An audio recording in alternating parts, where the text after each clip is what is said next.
We focused more on our younger daughter. Her whole life. So when our older child asked her grandparents to walk her down the aisle instead of us, we felt betrayed and tried to stop the wedding before it happened. I'm posting here because I honestly don't know when parenting turned into this version of rewriting history, where parents are villains for making practical choices.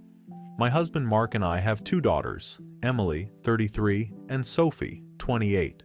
They have always been very different people, even as children, and I feel like that context matters more than people want to admit. Emily is our oldest. From the time she was little, she was responsible, quiet, and extremely self-sufficient. She didn't need to be reminded to do homework. She didn't melt down over small things. She could entertain herself for hours. Teachers praised her constantly for being so mature. Family members called her an old soul. She rarely asked for help and didn't seem to want it either. Sophie, on the other hand, was the opposite. Emotional, anxious, sensitive, and easily overwhelmed. She struggled in school. She needed reassurance constantly. She had trouble regulating her emotions and required a lot more attention and hands-on support. As parents, we responded to what our kids needed. Sophie needed more, so she got more. That wasn't favoritism. It was triage. Anyone who has parented more than one child knows you don't give identical attention. You give appropriate attention. Emily didn't need the same level of emotional labor because she was capable and independent. We praised her for that. We trusted her. We leaned on her maturity. I truly believed that was acknowledging her strength, not neglecting her. Emily never complained much growing up. If we had to miss one of her events because Sophie was having a meltdown or a school issue, Emily would shrug it off and say she understood.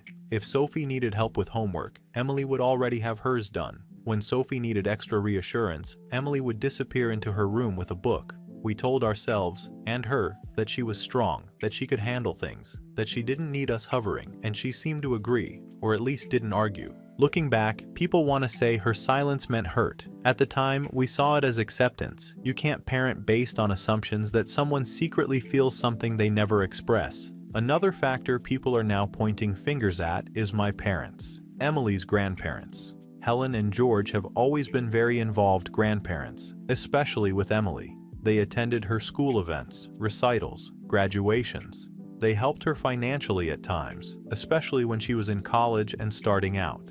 They were proud of her and vocal about it. I didn't see this as them filling a void. I saw it as grandparents doing what grandparents do. We never told them not to be involved. We didn't think it was a problem.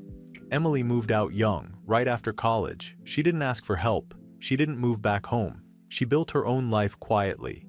Our relationship shifted into something polite but distant. She would call on holidays. She'd show up to family gatherings. She wasn't cold, but she wasn't close either. Again, we attributed this to her independence. Not everyone wants a close parent-adult-child relationship, and I respected that. Fast forward to a few years ago, when Emily announced she was engaged. I was genuinely happy for her. I assumed, without thinking much about it, that her wedding would follow the normal structure. Parents walk the bride down the aisle. That's just how it works. We didn't have a conversation about it because it honestly never occurred to me that we needed one. Then Emily told us, calmly and very matter-of-factly, that she had asked her grandparents to walk her down the aisle instead.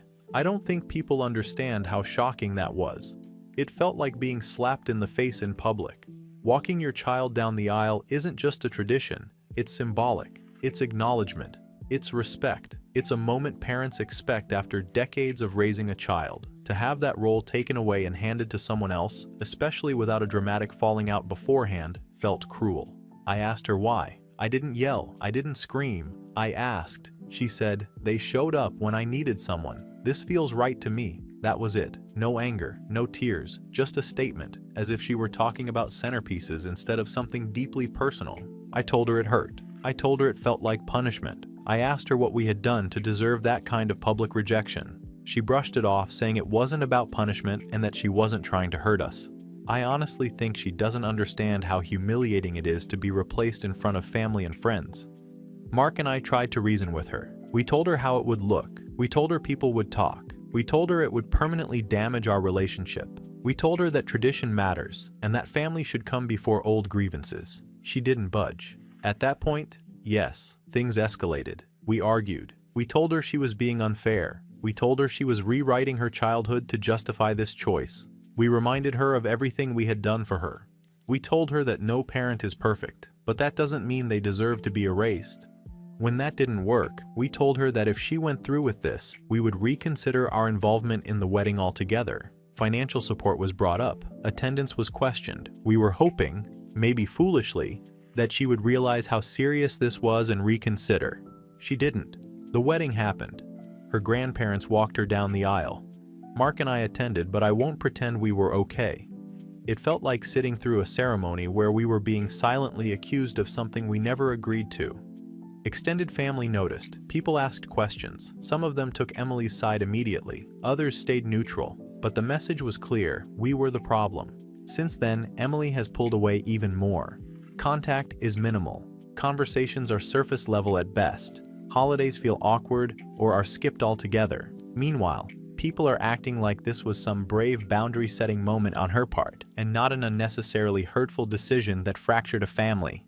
I truly don't believe we were bad parents. We did what we thought was right. We responded to our children's needs as they presented themselves. We didn't abuse Emily. We didn't abandon her. We didn't stop loving her. We just trusted her strength and independence more than Sophie's fragility. So I'm asking honestly, is it really betrayal to expect your child to honor you as parents, even if you weren't perfect?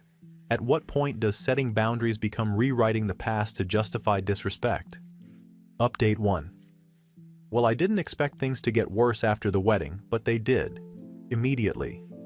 Emily didn't storm out. She didn't send a dramatic message. She didn't post anything online. She just went quiet. At first I told myself she was busy, settling into married life. That's normal. Newlyweds are distracted. But then days turned into weeks, and the silence didn't lift. When I texted, I'd get short replies hours later, sometimes the next day, sometimes nothing at all. Phone calls went unanswered. If she did pick up, the conversations were stiff and brief, like talking to a co-worker you barely know. No warmth, no updates, no casual chatter, just polite acknowledgement. Mark noticed it too. He kept saying, "Give her time." But the truth is we both felt iced out. It felt intentional, punitive, like she was making a point by withholding access. Then the rest of the family started weighing in. It began subtly, an aunt asking how Emily was doing, then going quiet when I said I hadn't heard much. A cousin making an offhand comment about how strong Emily had always been, with a tone that suggested that strength hadn't come from us. Eventually it became direct. My sister told me flat out, "You always leaned on Emily being the strong one. That doesn't mean she didn't need you." Another relative said, "She basically raised herself emotionally." I was stunned by how confidently people were rewriting our family history, as if they had lived in our house, as if they knew our intentions better than we did. I felt attacked, misunderstood, painted into a corner where every practical decision we made as parents was suddenly framed as neglect. No one wanted to hear that parenting isn't equal, that some kids genuinely need more, and that you don't manufacture problems for a child who is coping well, just to keep things symmetrical. What hurt the most, though, was when my own parents got involved. Helen and George asked to come over a few weeks after the wedding. I assumed they wanted to smooth things over. Instead, they sat down and confronted me in a way I was not prepared for. They told me Emily had cried to them for years. Not once, not occasionally, years.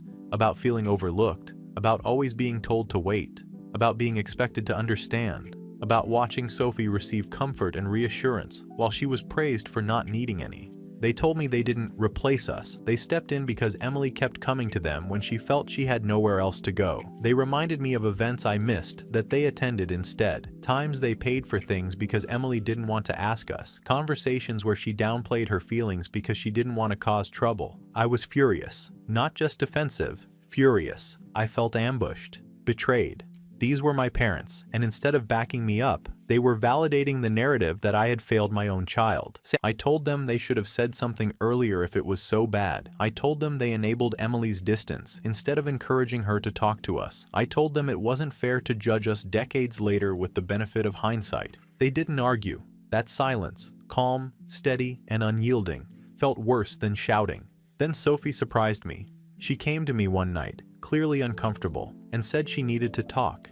She told me she felt guilty. She admitted she'd known for a long time that Emily felt sidelined, that there were moments growing up when Emily would retreat quietly, and Sophie knew, even then, that it wasn't because Emily didn't care. It was because she didn't want to add to the chaos.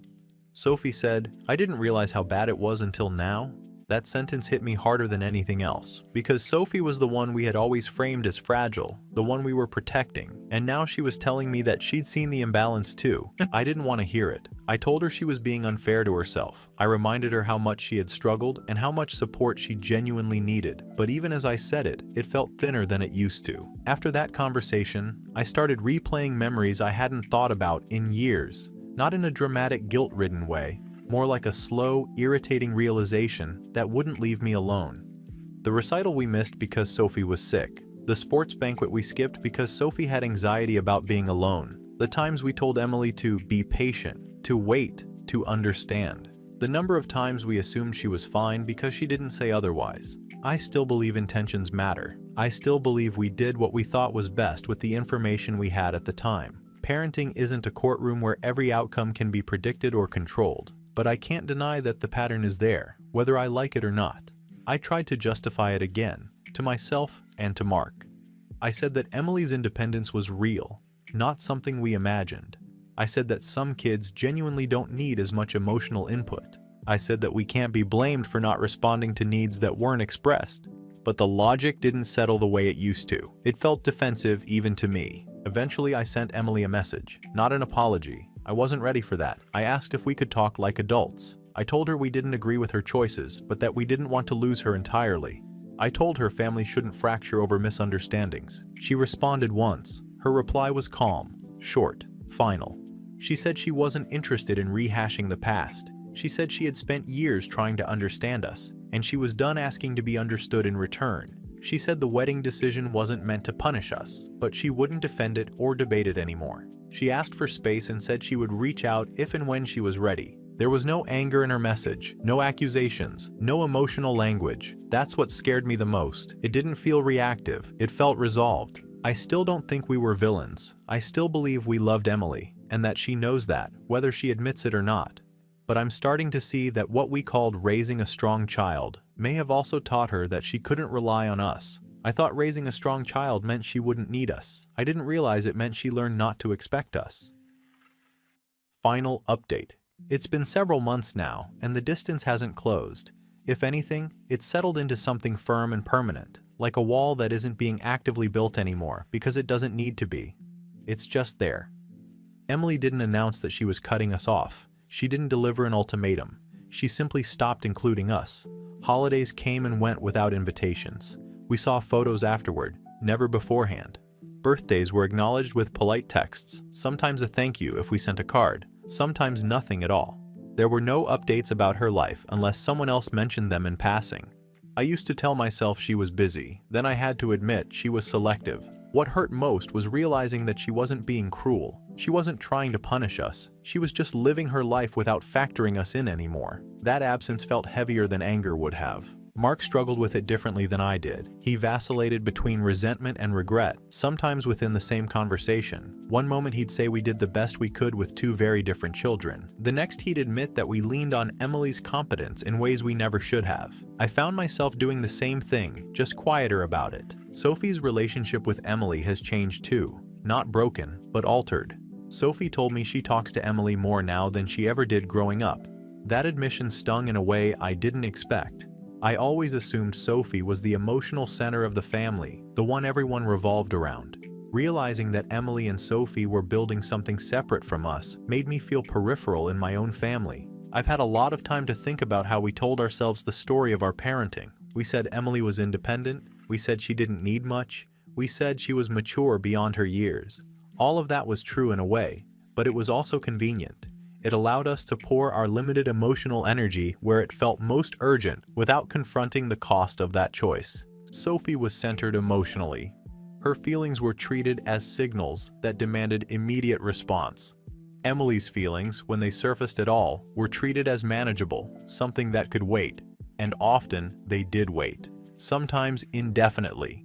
I can see now how often we praised Emily for coping instead of asking whether she should have had to. The wedding was the moment where that imbalance stopped being theoretical and became visible to everyone. Walking her down the aisle wasn't about tradition. It wasn't about appearances. It wasn't about disrespect. It was about who had been present when it mattered. That realization didn't come all at once. It came slowly, grudgingly, because accepting it meant accepting that we hadn't earned the role we assumed was ours by default. That's not an easy thing to sit with as a parent. I eventually asked Emily if we could talk, not to argue, not to convince, just to understand where we stood. She agreed to one conversation, with clear boundaries. No rehashing the wedding, no debating the past, just clarity. She was calm.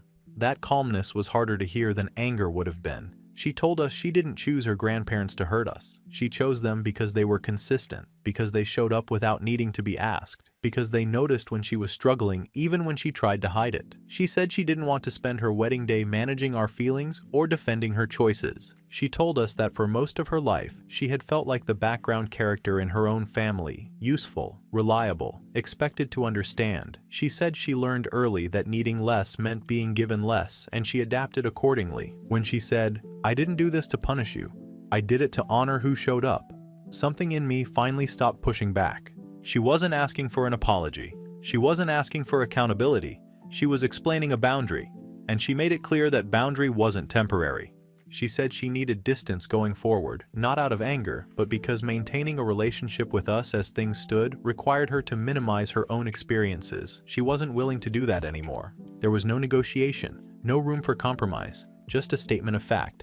I didn't agree with everything she said. I still don't believe we were uncaring parents. I don't believe love has to be loud to be real. I don't believe we intentionally neglected her, but I can accept that intention doesn't erase impact, and that love that isn't felt might as well not exist for the person on the receiving end. We stopped reaching out after that conversation, not because we stopped caring, but because pushing would only confirm what she already believed, that her comfort came second to our need to be recognized as parents. That restraint has been one of the hardest things I've ever had to learn. I still feel grief. I still feel resentment at times, especially when I think about how publicly this played out. I still bristle at the word favoritism, even as I acknowledge the imbalance that existed. I'm not looking for absolution. I'm not asking for forgiveness that hasn't been offered. I'm accepting that the relationship I thought we had with Emily existed mostly in our assumptions. That being needed less didn't mean being needed never. And that love without presence, without attention, without curiosity, doesn't carry the weight. Parents think it does. We didn't lose our daughter because she couldn't forgive. We lost her because we asked her to carry a silence that was never hers to make peace with.